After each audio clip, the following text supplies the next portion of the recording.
siang, saya Raventina, mahasiswi dari Ahli Jenjang Kebidanan Stikes Medistra Indonesia. Untuk saat ini saya akan mencoba melakukan pemeriksaan bayi baru lahir. Pemeriksaan fisik pada bayi baru lahir bisa dilakukan pada saat bayi stabil di menit ke 90 sampai 6 jam atau pada saat 6 jam sampai 48 jam disebut KN1. Prinsip dan teknik dasar pemeriksaan fisik pada bayi baru lahir adalah dengan satu inspeksi atau penglihatan, kedua palpasi atau perabaan, ketiga auskultasi atau mendengarkan, keempat perkusi atau pengetukan. Di sini saya akan memperkenalkan alat-alat yang diperlukan. Pertama, pantum bayi. Yang kedua, alat pengukur tinggi badan bayi. Yang ketiga, timbangan bayi. Kemudian di sini ada satu buah bengkok, satu buah stetoskop bayi, pengukur tinggi yang dapat digulung, umbilical clamp, bak instrumen berisi cairan klorin, kom tertutup berisi kapas DTT, kom tertutup berisi air DTT, bak instrumen kecil berisi tong spatel bayi, kemudian ada termometer digital, ada senter. Di sini ada sarung tangan, penutup kepala, celemek, dan tempat yang medis dan non medis, serta lampu. Pertama-tama kita melakukan cuci tangan dengan 7 langkah.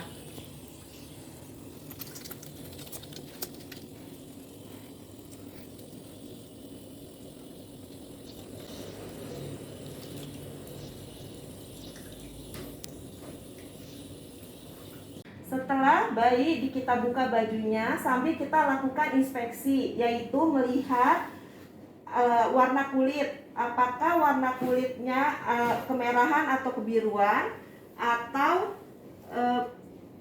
ekstremitas bayi apakah bergerak secara bebas atau fleksi, hanya fleksi saja, atau bayi dapat bernapas sambil kita lihat tarikan nafas pada bayi tersebut. Prinsipnya adalah tetap menjaga kehangatan bayi. Kemudian kita melakukan penimbangan berat badan.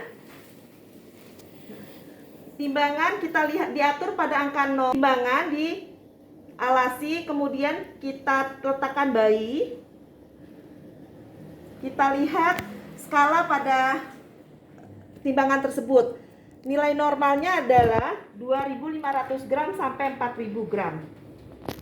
Kita melakukan pemeriksaan panjang badan dengan cara bayi diletakkan di tempat yang datar. Kita saat ini menggunakan mengukur panjang badan dengan menggunakan alat seperti ini.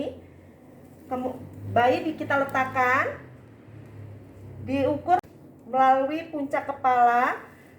Bayi kita luruskan, kemudian alatnya kita kedepankan sampai ke tumit. Cara mengukur kepala pada diameter terbesar yaitu frontali occipitalis dengan cara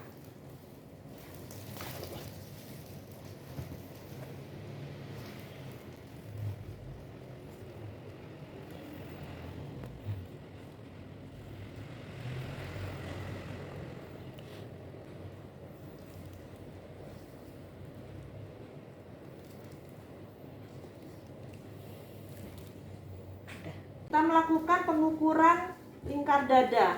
Pengukuran dilakukan pada daerah dada ke punggung kembali ke dada, atau pengukuran dilakukan melalui kedua puting susu. Nilai normalnya adalah 30 sampai 31 cm.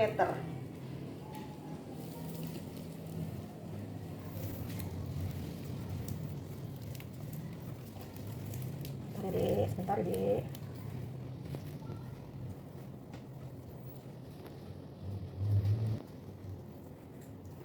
Melalui puting susu. Nilai normalnya 30 sampai 33 cm. Selanjutnya kita melakukan pengukuran tanda-tanda vital. Jika kita menggunakan termometer air raksa, waktu pemeriksaannya adalah 5 sampai 10 menit.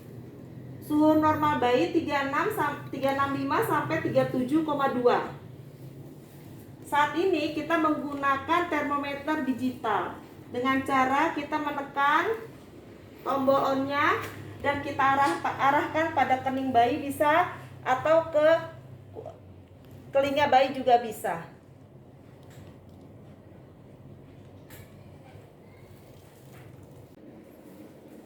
Selanjutnya kita melakukan pengukuran penghitungan nadi dengan menggunakan 2 jari, jari telunjuk dan jari tengah. Bisa denyutan yang terberat, yang terkeras adalah pada nadi karotis, letaknya di cekungan di antara leher sejajar dengan jakun pada bayi laki-laki, atau di nadi radialis di pergelangan tangan di sisi ibu jari. Setelah menemukan denyut nadi, lalu kita hitung selama 15 detik. Kemudian hasilnya dikalikan 4 merupakan hasil denyutan nadi selama 1 menit. Nilai normalnya pada bayi adalah 100 sampai 140 kali per menit. Menghitung pernapasan bayi selama 1 menit penuh dan lihat apakah ada tarikan dinding dada ke dalam ketika bayi tidak menangis. Memantau pernapasan dalam dangkal atau normal dan apakah terjadi pada pernapasan. Memperhatikan tarikan dada bayi, pernapasan normal 20 sampai 40 kali per menit. Pada saat ini tidak ada tarikan dinding dada. Pemeriksaan head to toe. Melakukan pemeriksaan kepala, kita bisa melihat inspeksi bentuk kepala, bulat atau lonjong, apakah ukuran dan tampilannya normal. Palpasi raba sepanjang garis sutura,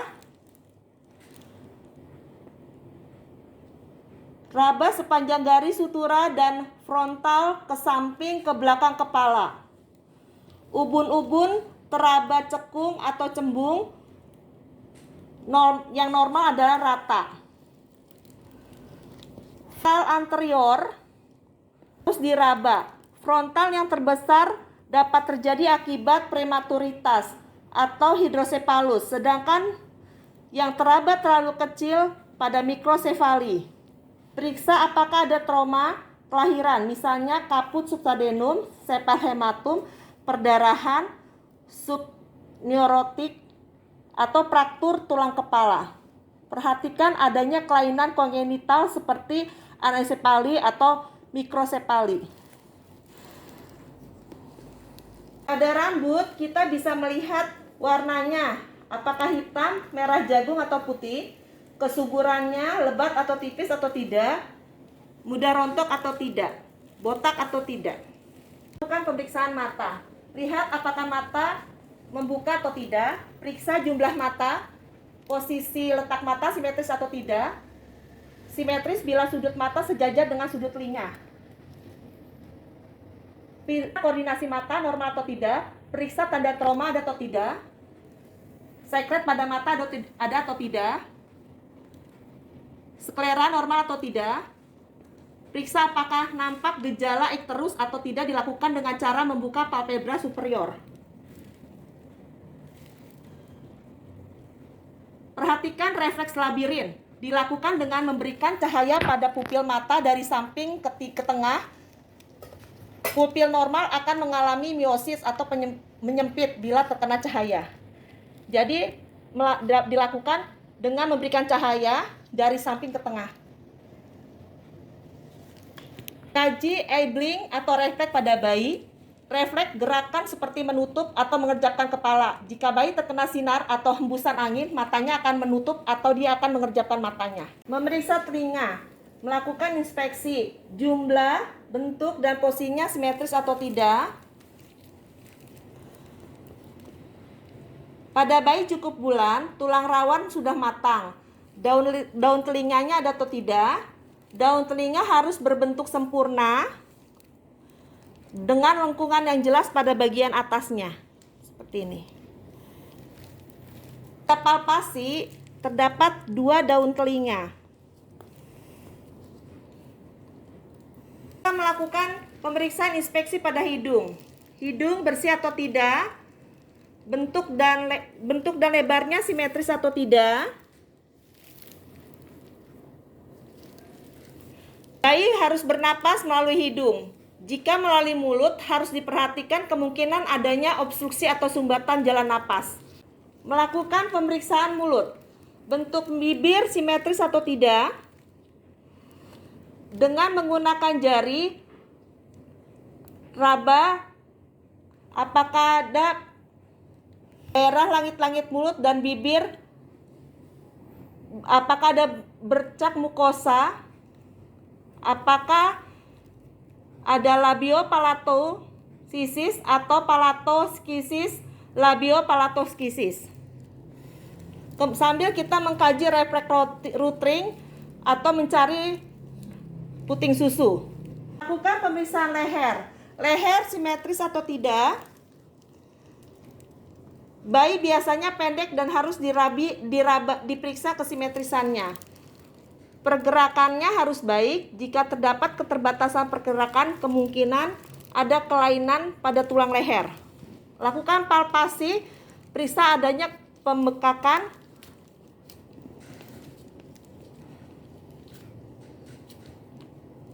Di sini ada tonic neck reflex, yaitu ketika kepala bayi berpaling ke sisi yang berlawanan, maka bayi akan memperpanjang lengan, merentang lurus tangan ke sisi sebelahnya, menekuk ke arah kepala. Periksa dada, toraks, dan jantung.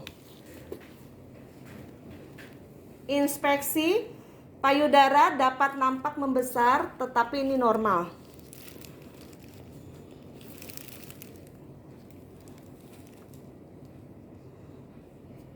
Periksa kesimetrisan pada saat bayi bernapas. Puting susu normal apa tidak? Pada bayi cukup bulan, puting susu sudah terbentuk dengan baik dan tampak simetris. Cek apakah ada pengeluarannya. Lakukan auskultasi, intensitas, durasi, dan suara napas. Lakukan pada saat bayi tidur atau dalam keadaan tenang. Lakukan pemeriksaan tepat di atas jantung bayi. Palpasi bagian apeks jantung dengan cara menempatkan jari telunjuk tepat di kiri sternum. Palpasi bagian apeks jantung dengan cara menempatkan jari telunjuk tepat di kiri sternum. Palpasi secara bertahap area interkostal kedua sampai area interkostal kelima.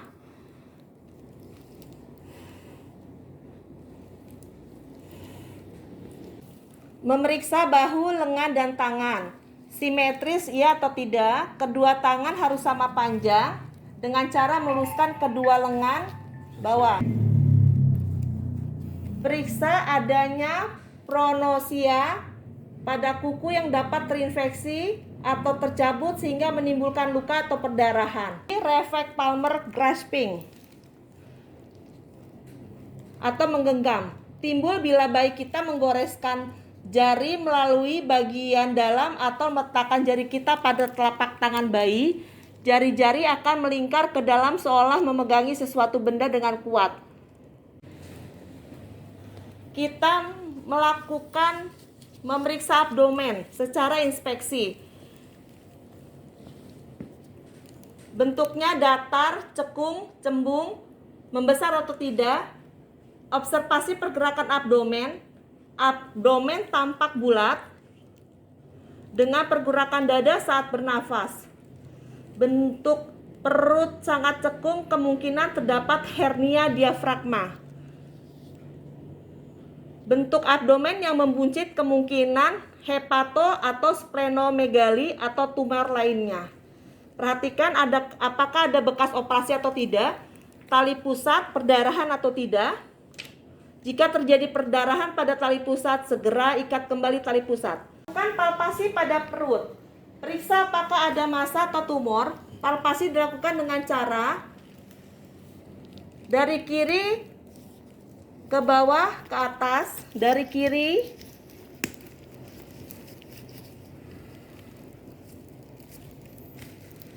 kemudian sebelah kanan juga sama, dari kiri ke atas, dari bawah ke atas.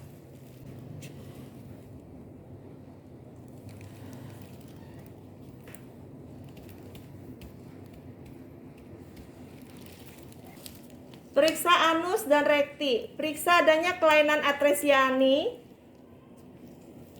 Apakah sudah ada mekonium keluar pada 24 jam pertama? Jika sampai 48 jam belum keluar, kemungkinan adanya mekonium flux syndrome. Meriksa tungkai dan kaki. Periksa kesimetrisan tungkai dan kaki dengan cara meluruskan keduanya dan bandingkan juga hitung jumlah jari-jari kaki. Mengkaji refleks Babinski dengan mengusap atau menekan bagian menonjol dari dasar jari ke telapak kaki ke atas dan jari-jari membuka. Angkat bayi posisi berdiri. Pijakan kaki bayi, kemudian menilai. Jika setelah dipijakan kaki bayi menahan atau bahkan berusaha melangkah, berarti refleks walking positif. Periksa spinal atau punggung. Periksa spina dengan cara menelungkupkan bayi.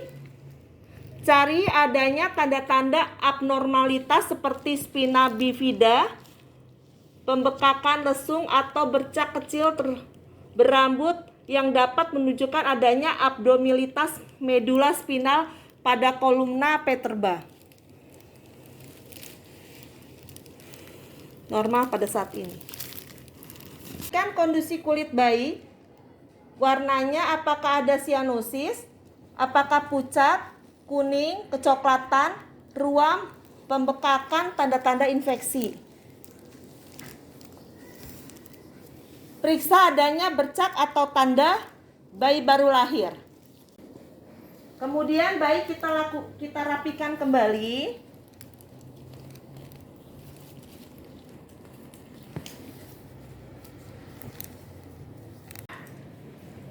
Setelah kita merapikan pasien,